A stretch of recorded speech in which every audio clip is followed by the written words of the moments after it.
Today we are going on a SwissNic. So we're gonna grab our knapsack and our basket, and we are gonna fill it with big, bold cheeses from the Swiss mountains. We have 3 cheeses today that we're gonna be taking with us on our picnic, our SwissNic, and then we're also gonna be pairing it with a lot of traditional sides. So big thing for me on picnics is I don't wanna take hot food with me. I don't know about you, but we're gonna be hiking into the Alps for quite a while today, and by the time the food gets out there, it's gonna be lukewarm. It will have been bobbing around in my knapsack, and it will probably not be at a temperature that I want to serve it at. So we're going to stick with stuff that's going to travel well today, and the focus for today's SwissNic is the cheese. And when you try these cheeses, you're going to understand why we're not putting a lot of things with them. They are big, they are bold. These are the cheeses of my soul. They are loud, they call out to you with their complexity and their intensity. So these are cheeses that you're gonna wanna just spend some time with, have a nice glass of Riesling wine or a nice hard cider. Speaking of wine and cider, this is the Appenzeller cheese. This cheese is made in the Swiss mountains. It's been made in the Swiss mountains for hundreds of years. It's a great cheese to drink with a Riesling or a nice hard cider. And there's a reason for that. It's a washed rind cheese, and both wine and cider are in the wash that goes on the outside of the Appenzeller. So this is really a cheese of our history. This cheese, Studer cheese, is like a Gruyere only on steroids, okay? This cheese is insanely intense, okay? When I open this cheese at my house, my dog comes running, okay? She'll be in the other room taking a nap. She gets up, she smells this, and she is in there in a heartbeat. The third cheese that we're gonna talk about today is Tete Moine. This is a cheese that is made by monks, and Swiss monks do not mess around, okay?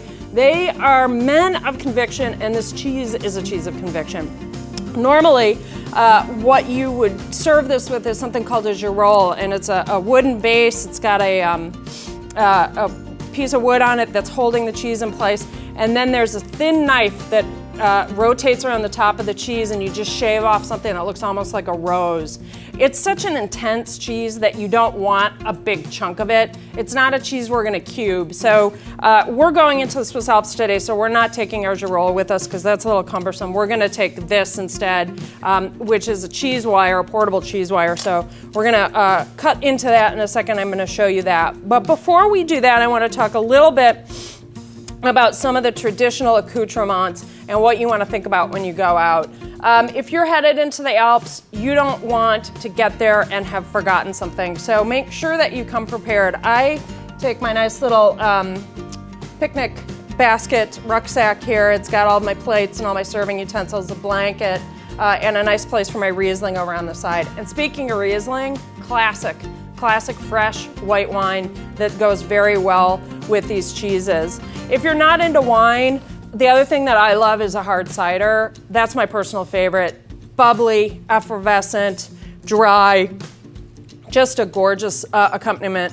If you're not into alcohol, I would recommend that you just take a nice water. It can be either still or sparkling, and then add your favorite herbs and berries. In this case, I have a little tarragon in there and some strawberries. Another really nice combination is basil and raspberries. But you can put anything in there. You can put oranges in there, whatever you like. Some of the traditional things that I would also take if I were going into the Alps, because I would find them easily in Switzerland. We have some nice nuts. We're in the United States, so I picked pecans, although almonds would be very nice, something you will probably find in Switzerland. We also have a nice honeycomb. Honey goes particularly well with these cheeses because they're so big. They balance really nicely. The sweetness balances them very nicely. Speaking of sweetness, I also have some dates back here. Those are also in a lovely accompaniment just because of the sweetness in them.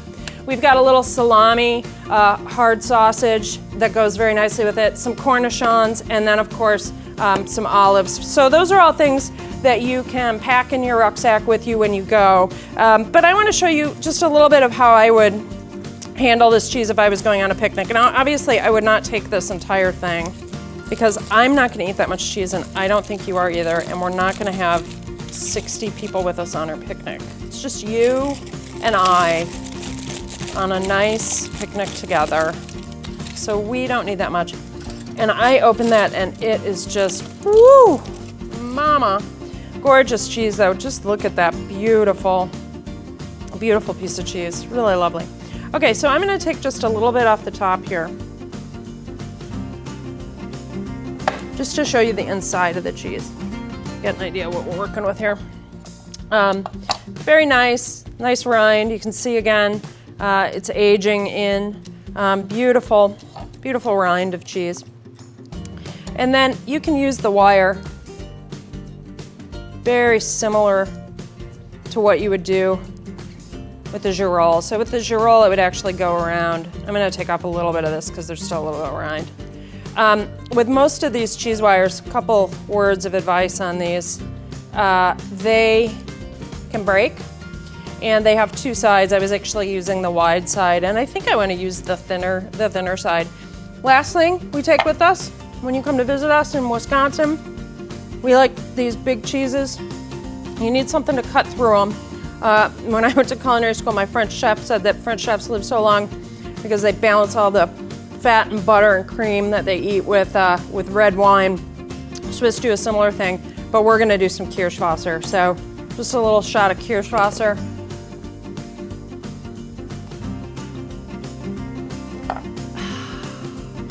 Let's go on our SwissNic.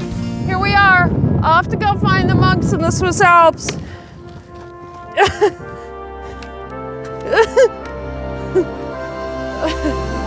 The hills are alive with the sound of music.